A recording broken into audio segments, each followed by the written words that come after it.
مشرق وسطی تیسری عالمی جنگ کے دہانے پر ہے یا پہلی عالمی سائبر وار شروع ہونے جا رہی ہے؟ ایران کی اصل طاقت کیا ہے؟ کیا ایران امریکہ کا مقابلہ کر پائے گا؟ مرگ بر امریکہ نعرہ ہی رہے گا یا حقیقت بنے گا؟ اور کیا الیکشن کے سال ٹرمپ جنگ شروع کرنے کی غلطی کرے گا؟ ان سوالات کا جواب دینے سے پہلے اگر آپ نے ہمارا یہ چینل سبسکرائب نہیں کیا تو پلیز اسے پہلے سبسکرائب کر لیں۔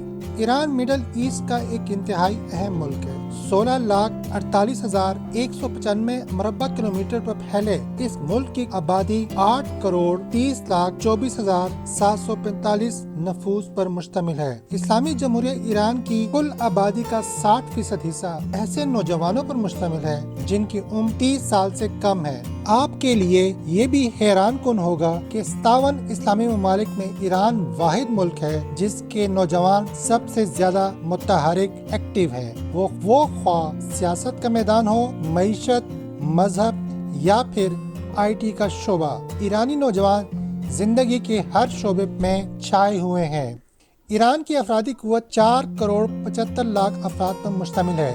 ایران کا جغرافیہ اس کی طاقت ہے۔ خلیج فارس کے سنگم پر ایران کی موجودگی استعماری طاقتوں کو ہمیشہ کھٹکتی رہی ہے کیونکہ دنیا کے 40% تیل کی گزرگاہ یہی علاقہ ہے۔ اگر ایران یہ بند کر دے تو اہل مغرب کا اقتصادی پہیہ رک جائے گا۔ ایران کی فوج کی بات کریں تو گلوبل فائر پاور کی 2019 کی رپورٹ کے مطابق یہ دنیا کی 14ویں بڑی فوج ہے۔ اس میدان میں امریکہ کا پہلا اور اسرائیل کا 15واں نمبر ہے۔ تہران حکومت اپنے دفاع پر 6,30 کروڑ ڈالر خرچ کرتی ہے۔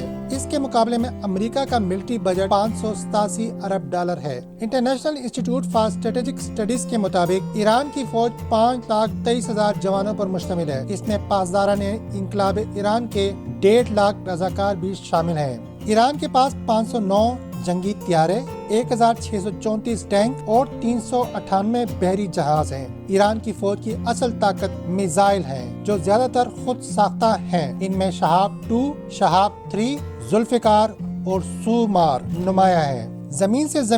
زمین سے فضا اور بین البراعظمی ہدف کو نشانے بنانے کی وجہ سے اب تک ایران بیرونی جارحیت سے کافی حد تک محفوظ ہے۔ اسرائیل اور مصر کے بعد خطے میں تیسری بڑی قوت ایران ہے۔ ایران کے پاس جدید ڈرون بھی ہیں جس کی وجہ سے وہ دشمن کی ہر چال کو ناکام بنانے کی کوشش کرتا ہے۔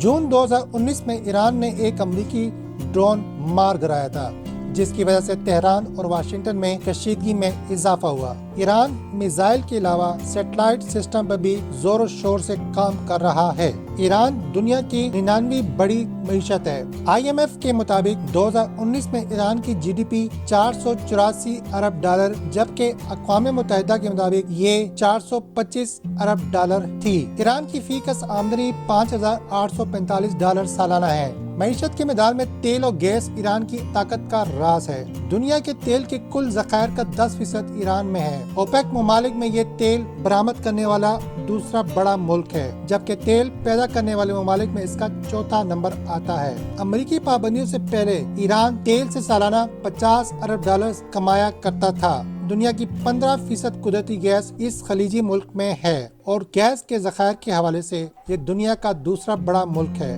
2018 میں ایران نے گیس کی مد میں 44 ارب ڈالر کمائے جبکہ پابندیوں سے پہلے اس آمدنی میں سالانہ 13% کے حساب سے اضافہ ہو رہا تھا۔ ایرانی سائبر ورلڈ میں بھی کام کر رہے ہیں۔ 2010 میں دی سائبر ڈیفنس کمانڈ نامی ادارہ قائم کیا گیا۔ حال ہی میں 5 جنوری 2020 کو ایرانی ہیکرز نے امریکی حکومتی ایجنسی ہوم لینڈ سیکیورٹی کو نشانہ بنایا۔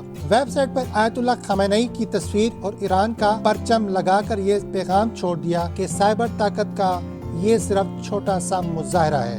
حالانکہ اس سے پہلے امریکی حکام نے خبردار کیا تھا کہ ایران سائبر اٹیک کر سکتا ہے۔ 2012 میں امریکہ کے ہیکنگ سیکٹر کو نشانہ بنایا گیا۔ 2014 میں بھی اوباما حکومت نے لاس ویگاس میں کسینو آپریٹر پر سائبر حملے کا الزام تہران پر عائد کیا تھا۔ سائبر ایکسپرٹس کے مطابق ایران اور اس کے پراکسیز کے پاس بہترین سائبر ہتھیار ہیں جو سائبر لڑائی میں استعمال کیے جا سکتے ہیں۔ ایران پابندیوں کی زد میں ہے لیکن اس کے پاس دوستوں کی کمی نہیں۔ چین، روس، عراق، شام، لبنان، یمن، فلسطین اس کے ساتھ ہیں۔